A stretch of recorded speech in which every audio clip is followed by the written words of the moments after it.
conservative stance in many issues. I am at the forefront in certain movements trying to carve the way forward. Nonetheless, theology is not up for grabs. Theology doesn't change from era to era and time to time and place to place. And this is an issue of theology. Whoever knows the Prophet and understands the message of the Prophet fully, and then chooses to disobey it, the Quran is quite clear. But again, we speak in generalities. We will never pronounce a verdict on a specific person. Never. God knows whether they knew or not. So I agree with you, and yet respectfully I disagree when it comes to theology. Thank you. Any other question? That would be the last one.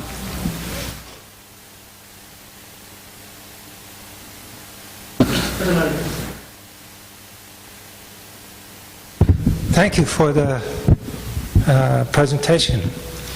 I have 2 points to make. One point is that can't you keep this kind of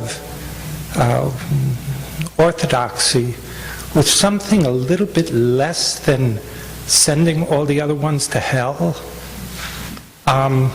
Especially given the fact that the key phrase I think that you mentioned is that the other ones, before they get condemned, and of course we're not talking about individuals, it's just this action of rejecting Islam. It has to be with full understanding of the truth of Islam. Well, I mean, you can define full understanding of the truth of Islam, that nobody in his right mind is going to reject that.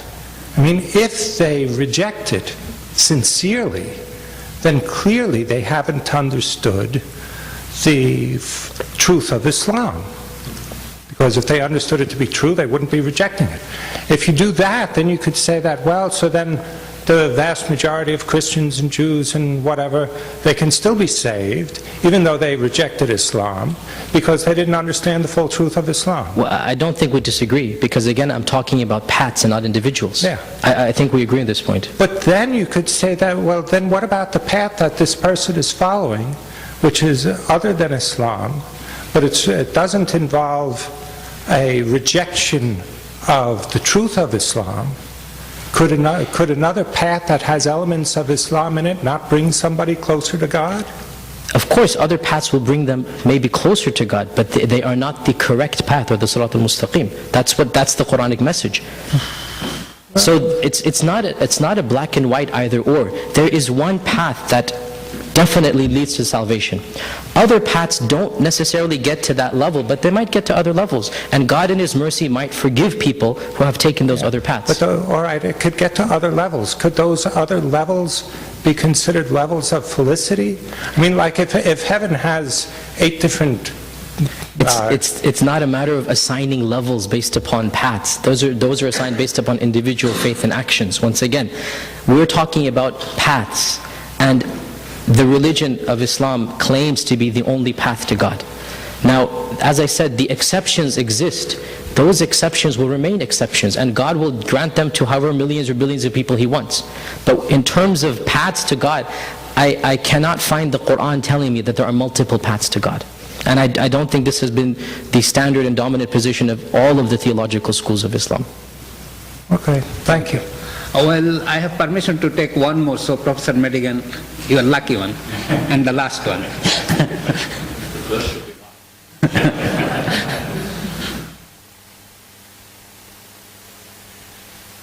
Thank you, Yasir, for that presentation. I think you've convinced me in your analysis of these texts. The question that remains in my mind, though, is the circularity of authority. I mean, every religious tradition is in this position. If you say, as you do, the Quran says that the Quran is authoritative, and the Prophet who is delivering the Quran says that you must believe in this Prophet, there's no simply solid ground to base that on. It's an existential decision that one takes to read this text, which is making a claim for itself, to hear this prophet who is making a claim for himself, and to choose freely that, to taqleed, to put the qallad on this person. That's the thing that worries me about the whole thing. Why is it? I would have difficulty thinking of Jesus Christ as the authoritative Word of God, if the kind of message that you're proposing for the Quran, if that were the message that I were hearing from him, I wouldn't think it authoritative. So it comes down to a fundamental choice of what kind of message do you want to hear? What kind of message do you want to credit as being the divine message? It's not simply because anyone can come along and say, I am a prophet. You make a big point about the recognition of all prophets, but that doesn't mean the recognition of anyone who happens to say, I'm a prophet. The recognition of all prophets is a prior decision about who is a prophet and who you're going to recognize. So whilst I agree with, I think I'm convinced by your analysis of the texts, I'd want to bring it back to the question of why do you privilege this text? And what does the privileging of this text entail in terms of an existential decision? That's a very profound question, and I wish I could answer it in 2 minutes properly, but the Quran calls people to accept in its message for many, many reasons. This particular issue of salvational exclusivity is not one of the selling points of Islam. It is a package deal. When you enter the religion, you just have to accept that as well. We're not going to advertise our faith through this particular theological doctrine.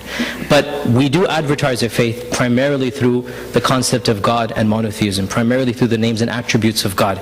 We do advertise our faith based upon issues of morality, based upon issues of ethics. We do advertise our faith based upon the key principles of belief in God, the prophets, the angels, the Day of Judgment. The Quran many times claims people to think about this text, to think about the life of the Prophet, to think about God Himself. So this is what, if you like, are the selling points, right? The Quran never ever says accept Islam because of this salvational path. It's not going to be a selling point. So I agree with you there. Why do I personally believe in this message? I think, Farid Ishaq, I'm going to quote you exactly on this yesterday, what you said. When you hear the Quran being recited, you just know that this is the Word of God. In the end of the day, I have my doubts, yes. No matter I'm a theologian, some of my students are going to be shocked when I say, of course, you all have doubts. We all have doubts. We're all human, right? There are things that I don't understand. I'll be the first to say that. But when I recite this book, and when I listen to this book being recited, I have no doubt whatsoever that this is the final revelation. It moves me in a way that nothing that is created, it is uncreated for me. It moves me in a way that nothing that is created could move me. So that is my reason. Sorry, we are out of time. Oh, come on. but the sponsor honors his teacher. It's not a very profound question. Don't get your hopes up. So in respect of organizer's teacher, please go ahead. I did though, Yasir. As with everyone else, I appreciate the circumspect manner and the explicitness with which you presented your presentation. I wanted to follow up though on a comment that you made in response to Farid with regard to theology not being up for grabs and that theology does not change. Are you not in that context sort of flattening theology out to a battery of considerations that are all of the exact same levels of priority? I mean, clearly there are primary, secondary, and tertiary aspects of theology, and yes, theology, even among traditionalists. I mean, Ibn Taymiyyah is not the same as Ibn Hanbal when it comes to theology. So the whole idea of theology even developing in America, that is a possibility that you would acknowledge. You're obviously very correct, and there's a profound example as well that I'm very familiar with. Of course, understandings of the religion do develop, but key tenets don't change over time. Our God is Allah. It's not going to become Baal tomorrow, right? We believe in a God that is transcendent. We're not going to worship an idol in another country. So certain elements will remain immutable. Others, yes, they will be developed. I wouldn't say they would change necessarily, but I would say that we wouldn't be aware of them, we wouldn't think through them. Issues of predestination, the companions didn't think through them the way that our major Sunni theologians did.